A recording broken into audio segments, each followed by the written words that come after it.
নমস্কার, কেমন আছো সবাই? নতুন একটি কুকিং ব্লগে তোমাদের সবাইকে স্বাগত। আজকে সকালে একটা ভিডিও আপলোড করেছিলাম, তাই তো বলেইছিলাম আমার মেয়ের আজকে জন্মদিন। সেই জন্য দেখো আমি দুপুরে লাঞ্চের জন্য আমি পনির টিক্কা মশলা বানিয়েছিলাম, সেই ভিডিওটা তোমাদের সাথে শেয়ার করছি। যদি ভালো লাগে প্রথম থেকে লাস্ট অবধি দেখো।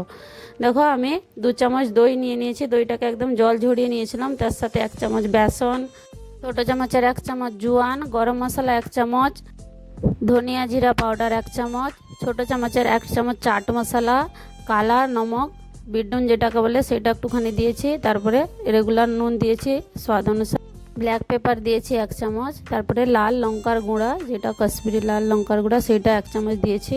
এমনি রেগুলার লঙ্কার গুঁড়া একটুখানি দিয়েছি। কিছুটা কসুরি মেথি দিয়েছি, কসুরি মেথি দিলে স্বাদটা ভালো আসে। তারপরে হলদি গুঁড়া 1/2 চামচ, আদা রসুন বাটা 1 চামচ, তারপরে নিম্বুর রস দিয়েছি, দিয়ে 1 চামচ গরম তেল দিয়েছি, সরষের তেলকে গরম করে একদম দিয়ে সেটাকে ভালো করে সব পনির আর পেঁয়াজ শিমলা মির্চে টমাটোর কেটে রেখেছিলাম সেগুলোকে তার সাথে দিয়ে পনিরটা দিয়ে ভালো করে মেখে আমি আধা ঘন্টা ছেড়ে দিলাম। দিয়ে তারপরে দেখো আমি একটা প্যান চড়িয়েছি, তাই এগুলোকে পনিরটাকে ফ্রাই করে নেব। 1 চামচ তেল দিয়েছি, দিয়ে সেগুলোকে ফ্রাই করে এটাকে 2 মিনিট আমি ফ্রাই করব গ্যাসে। ব্যাস এপিট উপিট একটুখানি নাড়ানাড়ি করে ব্যাস আমার এটা হয়ে গেছে ফ্রাই। এটাকে আমি সাইডে করে নিচ্ছি। দেখো এরকম ধরনের হয়ে যাবে। ব্যাস এটা আমি এক সাইডে করে নিয়ে গ্যাসের উপরে একটা কড়াই চড়াবো এটার একটা মশলা বানানোর জন্য। আজকে আমি এই সবজিটা পেঁয়াজ রসুন দিয়েই বানাচ্ছি।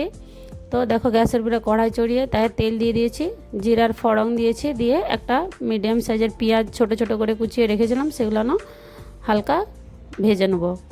দিয়ে আদা রসুনের বাটা দিচ্ছি একটুখানি 1 চামচ, সেটাকেও ভালো করে কালার চেঞ্জ যাতে কাঁচা ভাবটা চলে যায় ততক্ষণ এগুলোকে হালকা নেড়ে নেব। দেখো এরকম ধরনের হয়ে যাবে।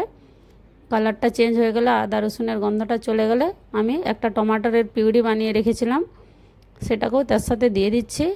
এবারে ঘরের যে বেসিক মশলা, লঙ্কা গুঁড়া 1 চামচ, ঝাল লঙ্কার গুঁড়া দিয়েছি 1 চামচ, কাশ্মীরি লাল লঙ্কার গুঁড়া 1 চামচ, এটা একটু বেশি করে দিয়েছি কালার আসার জন্য। তারপরে গরম মশলা 1 চামচ আর জিরা ধনিয়ার পাউডার 1 চামচ।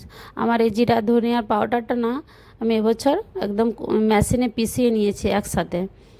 দিয়ে দেখো কিছুক্ষণ আমি ঢেকে দেবো। ঢাকার পরে দেখো গা থেকে তেল ছেড়ে গেলে আরও আমি কিছুক্ষণ এরকম করে গ্যাস কমিয়ে রেখেছি, কম করে আমি এরকম কিছুক্ষণ নেড়ে নেব। নাড়ার পরে আমি এতে গরম জল দেবো, কিছুটা জল অ্যাড করব।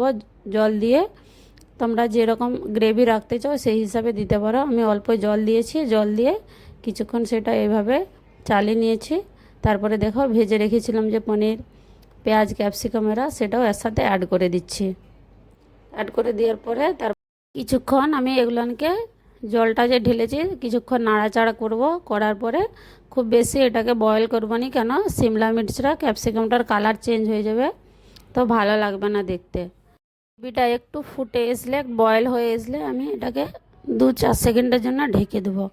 ঢাকার পরে তারপরে তেলটাও গাছিকে একটু ছেড়ে গেলে আমি উপর থেকে একটু কসুরি মেথি দিয়ে দিচ্ছি। ধনে পাতাও দিতে পারো, আমার কাছে ধনে পাতা ছিল না বলে। বাস আমি এটা প্যানে ট্রান্সফার করে নিচ্ছি, কেননা দুপুরের টাইমটায় রান্নার প্রচুর একটু তাড়াতাড়িও ছিল, কড়াইতে অন্য কিছু বানানোর ছিল।